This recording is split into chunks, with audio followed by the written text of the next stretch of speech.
Hey everyone, I just got back from a trip here where I needed to shoot some portraits out in a warehouse, and I also needed to fly with all of my gear. So in this video, I want to go over some of the tips and tricks that I've used throughout my career and some new ones that I had never really tried until this trip now, so that you can be a little bit more equipped if you need to travel for your photography. Let's get into it.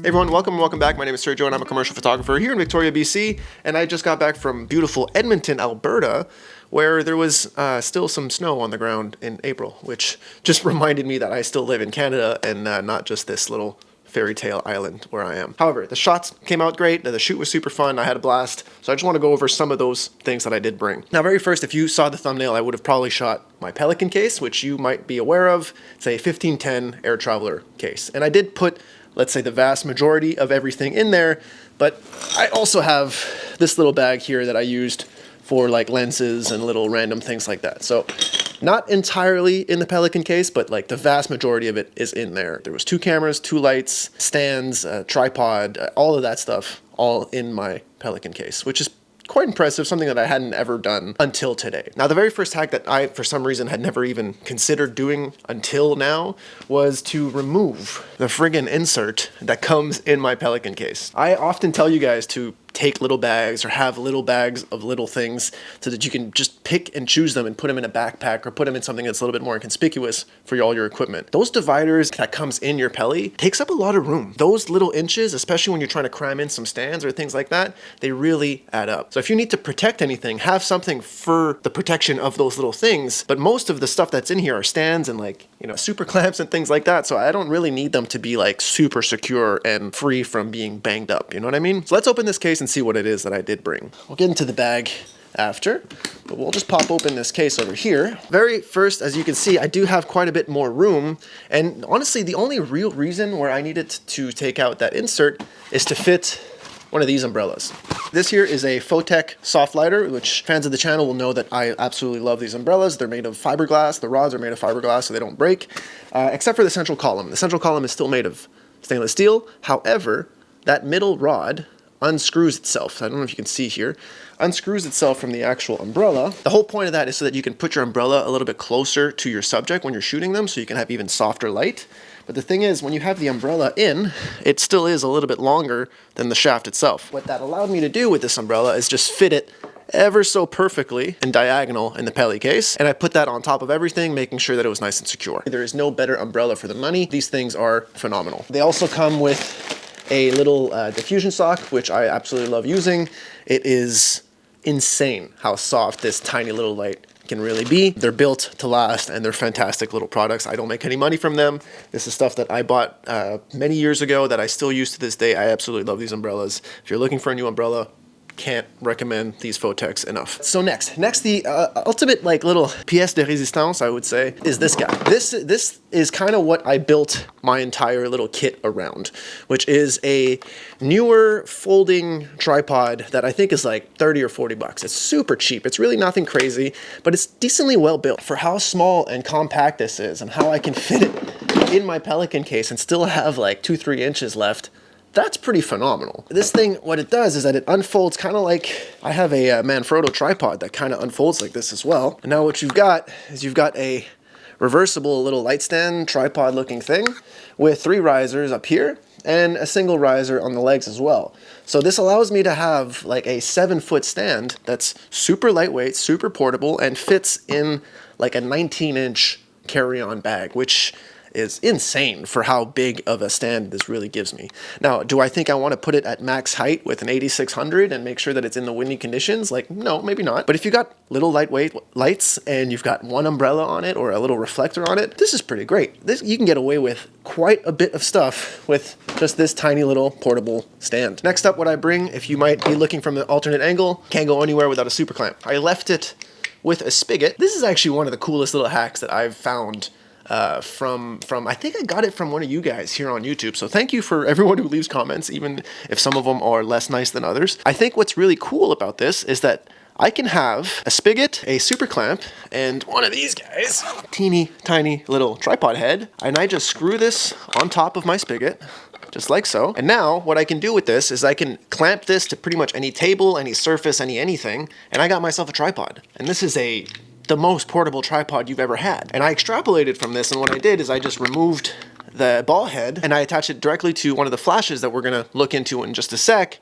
And you can see that now I can put this super clamp with a flash on it basically anywhere in the warehouse or anywhere that has something that I can mount it to, and I'll have a secondary stand or a secondary light offset for like a backlight or something like that, or for a tripod angle if I needed it. Some of you might not think that this is 2 stands necessarily, but I used it like it was 2 stands, and to be able to bring just this, what I'm holding in my hands that we can fit in the frame right now, and fit this in my Pelican case, I think it's pretty incredible to be able to have 2 perfectly usable light stands that I can hold just like this. I think that was pretty sweet.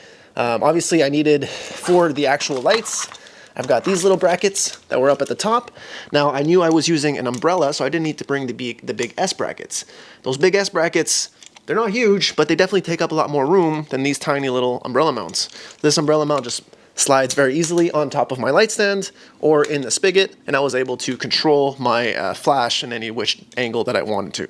These were also super tiny, super easy to bring. If you're looking down here in the box on the secondary angle, you'll see I have 2 of these little cases here. When you buy an AD200, these are the cases that come with it, and they have like these little inserts inside them, and I just remove them. Now I use it as a kind of like a semi-hard case, and I've used this for like hundreds of different things throughout the years. I've used these boxes quite a bit. What's neat is it fits 2 AD200s like this, or you can very easily fit 3 if you put them upright, just like this, and it fits 3 really nice and snug AD200s. And I think this is like the most portable way to bring your AD200s. When I need it with these 2 lights, I can pretty much transform any space into something a little bit more cinematic or cool or whatever, like photography interesting. That is not how you speak. So next AD200 case that I've got over here, what I did is I put 2 cameras in it. One camera here, then I put a divider, and then I put the other camera right on top of it. Creates a nice little protected case just for my cameras, so that I know that they're not getting banged around with like the super clamp and things like that in my case. You might notice I've got some London Drugs prints down in the bag as well, and this is how I create my business cards. There are many ways that I've done hundreds of different types of business cards throughout the years and stuff, but just a little 4x6 with a picture of mine. People throw away business cards anyway, so if you make it a little bit bigger, at least yours was going to stand out, I think, compared to the other people. I do have still the top rack, and I have as well my little bag from earlier, like I mentioned, that we will get into in just a sec. One of the most important things that I think easily gets overlooked when you're packing a bag for traveling is, especially when you're going to, oh my goodness, there were so many delays. Actually, the first flight was delayed like 15 hours or so, so it was like an overnight delay. It was not great. So one of the things that you want to make sure you have if you're traveling, to always have some snacks and some bars and some chocolate and some sugar and some things with you.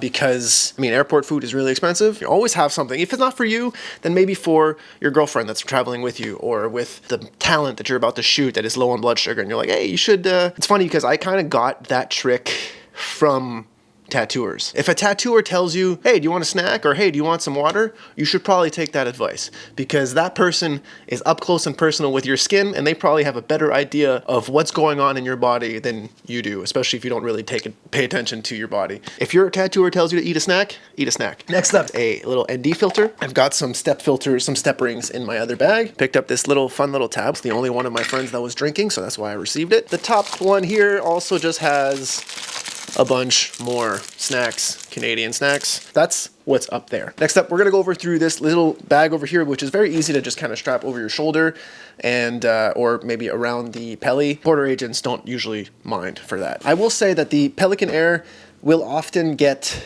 at least looks, but it is within international carry-on size. Like, it's built for a carry-on. So if ever anyone gives you a hard time and is like, hey, this might be a bit too heavy, or this might be a bit too big, or this might be this is a small plane, or we need to sacrifice some space, be like, I got batteries in here. Too bad. This isn't within the size that you're allowed, and I've got things in here that I can't be checked, so too bad this is staying with me. I don't care how small the plane is. Out of Victoria, we need to fly on these little CRJ like Dash 8s, and they're tiny little planes, and the Pelican case still fits above in this 1-2 configuration or 2-2 configurations. They're small planes. So if this fits in there, it'll fit in your 737s. If we open up my little lens bag, We'll go through it individually and we'll see what it is that I brought. So I've got the two R8s, and I'm recently kind of switched over to a prime setup, and I kind of got rid of all my generalist lenses. So I am sorry to all the people I've given advice to that you need a specific lens and a generalist lens. And for this year, I think I'm going all primes. So we'll see how this works out for this year. I've got the 16-2.8, which has been really fun to use actually on a full frame body. It's pretty neat. I've also got the 35. I think this is a 1.8, and I've got the 24 1.8, which we're shooting this on as well. So this is the they're both in the same size. They're both the same body, which is a second lens, and the third lens is the one that's filming us, and the camera as well, the R8 and the other R8 that's in there. As you've seen from previous videos, I had this guy in there, which has my SSD in it and a bunch of my SD cards, so all of my storage options, all of my things that I need, always in that. Oh, and it also has an air tag, so I know where it is at all times. I've got the little trigger, so I can trigger the flashes, all-day battery, but also just a power bank, which is great for just charging up anything that you need at all times.